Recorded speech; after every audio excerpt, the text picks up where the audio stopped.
I wanted to give up learning English many times. But I didn't. And this is my story. I am not going to tell you a perfect story. This is not about being a genius. This is not about learning English in 1 month.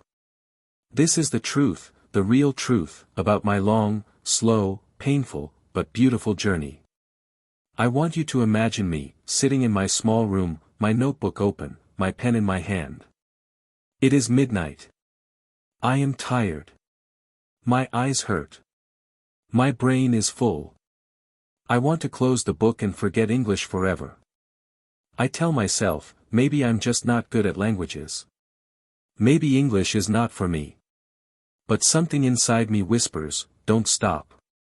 That little voice is the reason I am speaking to you today. And if you are here, maybe you also have that little voice inside you. I know you are tired. I know you are frustrated. But you are not alone. We are the same. When I started, I didn't know anything about English. Not the grammar, not the pronunciation, not even the most basic words. I remember looking at a page full of English words and feeling like I was looking at a wall. A big, cold wall that I could never climb. Every word was strange. Every sentence was confusing. When I heard native speakers, their voices were so fast, so smooth, like water running in a river, but I could not catch even one drop. I felt stupid. I felt small. I felt invisible in conversations. I want to tell you this because maybe you feel the same now. And I want you to know that this feeling does not mean you cannot learn. It only means you are at the beginning. Everyone starts here. Even me. Even you. The wall you see now will one day have a door. And you will open it. My first English class was a disaster. The teacher asked us to introduce ourselves in English. Just say our name, our age, and one thing we like. Sounds easy, right? But my mouth was dry. My heart was beating so fast I could hear it in my ears. When it was my turn, I stood up and said, my name is, and then my mind went completely blank. I forgot my age. I forgot everything. People in the class looked at me, waiting. I wanted to disappear. Finally, I sat down without finishing. The teacher smiled kindly, but I felt like I had failed. That night, I thought, if I can't even say my name, how can I learn this language?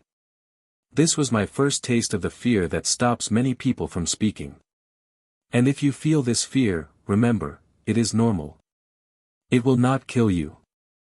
But if you run away from it, it will always control you. In the first months, I tried to study only from textbooks. I thought if I learned all the grammar rules, I would speak well. I memorized lists of irregular verbs, I filled pages with exercises, and I could explain the past perfect tense. But when I met a tourist in my city and they asked, "Excuse me, where is the bus station?" I froze. My mind was searching for grammar rules instead of words. By the time I remembered how to answer, the tourist had already asked someone else. That moment hurt me. I realized that grammar was important, but it was not enough. English was not just rules. It was sound, speed, rhythm. It was life. And I was not living it. If you are only studying grammar now, I want to tell you, grammar is a map, but speaking is walking the road. You need both. One time, my cousin from the UK visited. My family told me, you can speak to him in English. Show him your skills. I was scared, but I thought, okay, I will try. We sat at the table.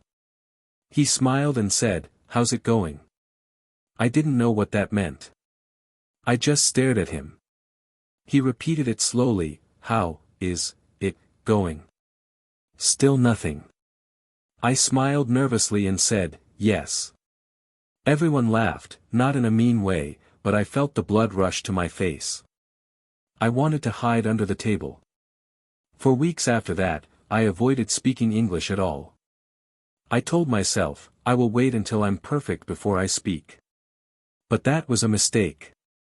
You will never be perfect before you start speaking. You get better by speaking, not by waiting. I failed my English exam twice. The first time, I thought, okay, I didn't prepare enough. The second time, I had studied hard, but still failed. That second failure broke something inside me. I thought about all the hours I had spent studying, all the nights I stayed awake memorizing vocabulary, and I asked myself, for what? Why am I doing this? I wanted to throw my books away. For a whole week, I did nothing. I didn't open my English notebook. I didn't listen to English music. I avoided anything in English because it reminded me of my failure.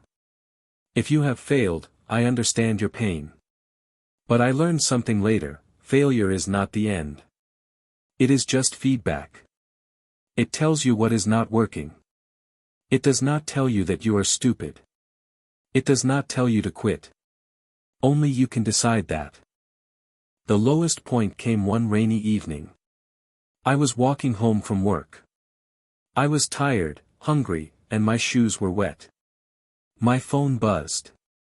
It was a message from an international client. In English. I tried to read it, but I couldn't understand. Not even half. My chest felt tight. I thought, I have wasted years on this. I'm done. I remember standing under a streetlight, with rain hitting my face, and deciding in my heart to stop learning English forever. I felt free for 1 second, then empty. Because deep inside, I knew I needed English. Not for a test. Not for a teacher. For me. For my dreams. But at that moment, I didn't care. I just wanted to stop hurting. The next day, I went to my English class with no energy. I didn't take notes. I didn't answer questions. My teacher noticed and asked, "Are you okay?" I wanted to say, "No, I'm not okay. I'm tired of trying and failing." But I just nodded. Inside, I felt like a fake. Other students were improving. Some could speak fluently. I was still slow, still shy, still afraid of making mistakes. That evening, I looked at my reflection in the bus window and thought, maybe English is for other people, not for me. It's a dangerous thought, because once you believe it, you stop trying. And once you stop trying, you have already lost. For a few days, I lived like someone who had already given up. I didn't watch English videos. I didn't review vocabulary. I didn't even say hello to my English-speaking friends. And you know what? At first, life felt easier. No more stress. No more embarrassment. But soon, I started to feel small again. My world became smaller. Opportunities passed by me. I saw a job ad that needed English. I wanted to apply, but I couldn't. I realized something: giving up feels good for a moment, but bad for a lifetime. That was the truth I couldn't escape. One of the biggest changes I made was listening every single day. I didn't worry if I understood everything. I just listened. I played English podcasts for learners while I cooked. I listened to the same short video 10 times in a week. At first, I only caught a few words. But slowly, my brain started to recognize patterns. Phrases like, "How's it going?" or "That sounds good," became familiar. I realized something: listening is like planting seeds. You don't see the plant growing right away, but under the ground, something is happening. One day, you suddenly notice you can understand a whole sentence without translating in your head. That's the magic of daily listening.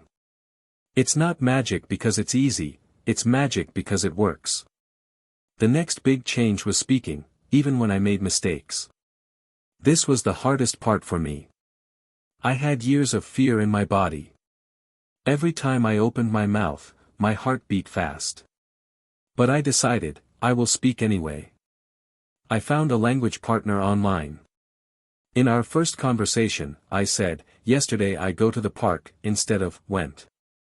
My partner smiled and corrected me gently. And I realized, the world did not end. Nobody laughed at me. The mistake didn't kill me. In fact, every mistake became a teacher. From that day, I changed my goal. My goal was no longer, speak perfectly. My goal was, speak bravely. That small change made a big difference. I created a simple daily plan. 10 minutes of reading something easy. 10 minutes of listening to English audio. 10 minutes of speaking with myself or with a partner. 30 minutes total. That's it. It was so small that I could do it even on busy days. Some days I did more, but never less. This habit became like brushing my teeth, I didn't have to think about it. The key was not speed. The key was consistency. Many people think they must study for hours, but if you study for 2 hours today and then nothing for a week, you will forget. It's better to do a little every day than a lot once in a while. Just like exercise, small daily work makes you strong. One night, I was watching a movie I had seen before, but this time, without subtitles. I told myself, just see what happens. To my surprise, I understood an entire scene without reading. Not every word, but enough to follow the story. I smiled so wide my cheeks hurt. It was a small thing, but it felt like climbing a mountain. For the first time, I could feel the result of my work.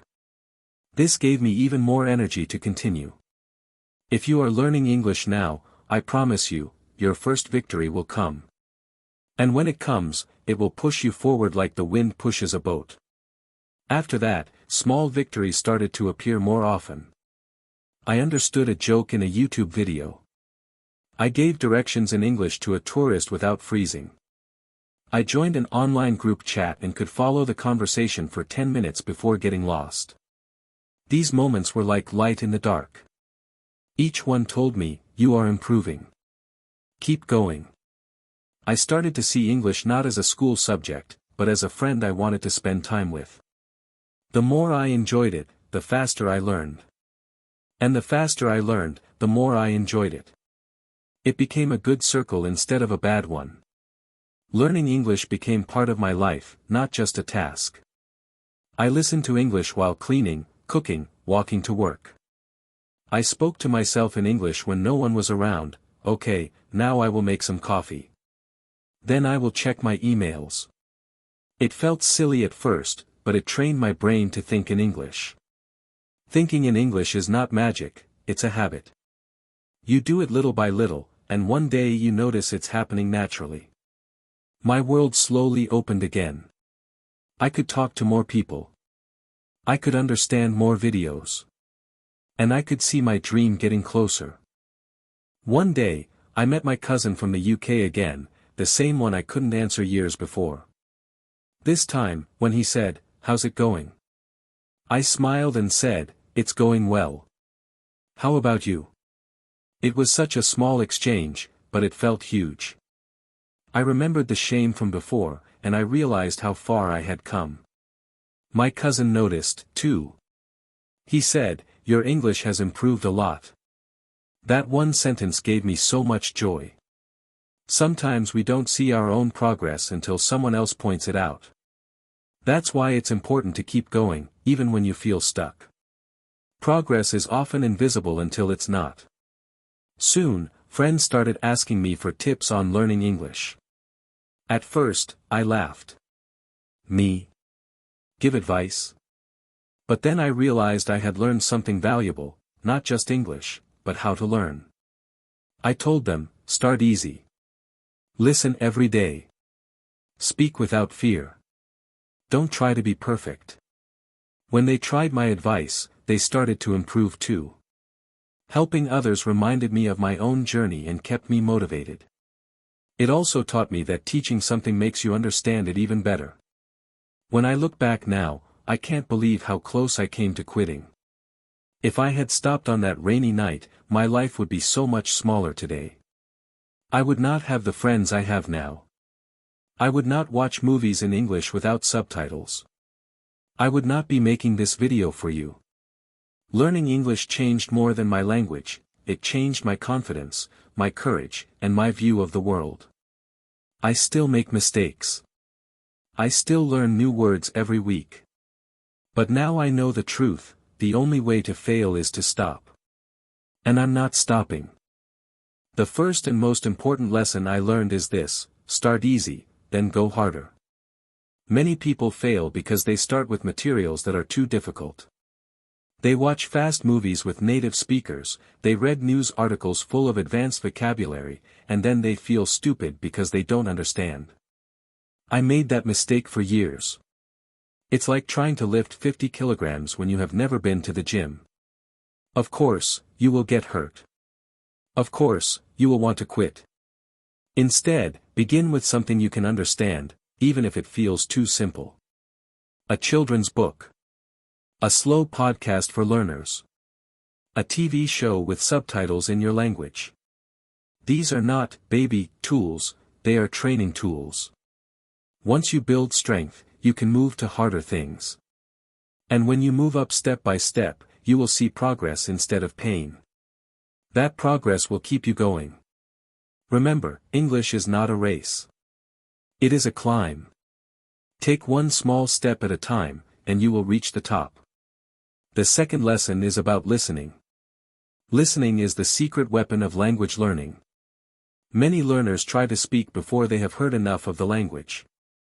Imagine trying to sing a song you've never heard before, it would sound strange, right? The same is true for English. Before you can speak naturally, you must fill your ears and your brain with the sounds, rhythms, and patterns of English. I started listening to English every single day, sometimes for just 10 minutes, sometimes for an hour.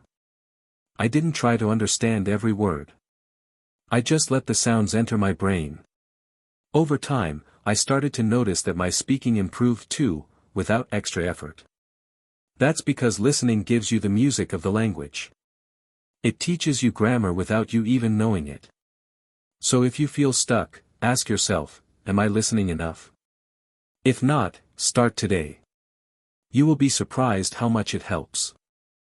The third lesson is the one that scared me the most: speak before you feel ready. Most learners wait until they have enough grammar or enough vocabulary before speaking. The problem is, you will never feel ready. There will always be more to learn. I learned this the hard way. For years, I told myself I needed more preparation. But when I finally started speaking, with mistakes, with bad pronunciation, with broken grammar, that's when my learning really started to grow fast. Speaking is like learning to swim. You can read books about swimming forever, but you will never learn until you get in the water. The first time will be scary. You will forget words. You will make mistakes. But each time, you will get a little better. The faster you start speaking, the faster you will improve. The fourth lesson is simple but powerful: study a little every day. I don't mean hours and hours. I mean 20 to 30 minutes. The magic is not in the time, it's in the habit. Your brain loves repetition. When you touch English every day, it stays fresh in your mind. You don't have to start over every time you study. I made a rule for myself: no 0 days. Even if I was tired, even if I was busy, I did something in English. Maybe just one page of a book. Maybe a short YouTube video. Maybe speaking to myself in the mirror. Some days I did more, but I never did nothing. This daily contact kept the language alive in my head, and it made English part of my life, not just a subject in school. If you can make English a daily habit, you will win. Now I want to talk directly to you, the person watching this who feels tired, frustrated, maybe ready to give up. I know how heavy this feels. I know what it's like to feel stuck for years, to think maybe you just don't have the talent. I thought that too. But I was wrong. Learning English is not about talent. It's about time, habits, and courage. You already have the courage, you are here, still trying. You can build the habits. And you can give yourself the time. Do not compare your journey to someone else's. You are not late. You are not slow. You are on your path, and your path is enough. Don't let anyone tell you otherwise. When I was struggling, I felt so alone. I thought I was the only one failing, the only one afraid to speak. But the truth is, almost every learner feels this way at some point. You might see people online speaking perfectly, but you don't see the hours they spent practicing, the mistakes they made, the times they wanted to quit. You are not behind them, you are just in a different chapter of your story. And your chapter right now might be the hardest one. But that's okay. Hard chapters make strong characters. Every mistake you make is a sign that you are trying. And trying is the only thing that matters. I used to hate my struggle with English. I thought it was a punishment, a sign that I was bad at learning. But now I see that my struggle was my teacher. Every time I failed, I learned something, about the language, about myself, about how to keep going when I wanted to stop. Struggle teaches you patience. It teaches you creativity. It teaches you to find joy in small victories. Without struggle, your success will not feel as sweet. So if you are in the middle of a hard time right now, don't see it as the end. See it as the training ground for the day you will win. You must keep going, because the world you want is on the other side of this struggle. Maybe you want a better job. Maybe you want to travel.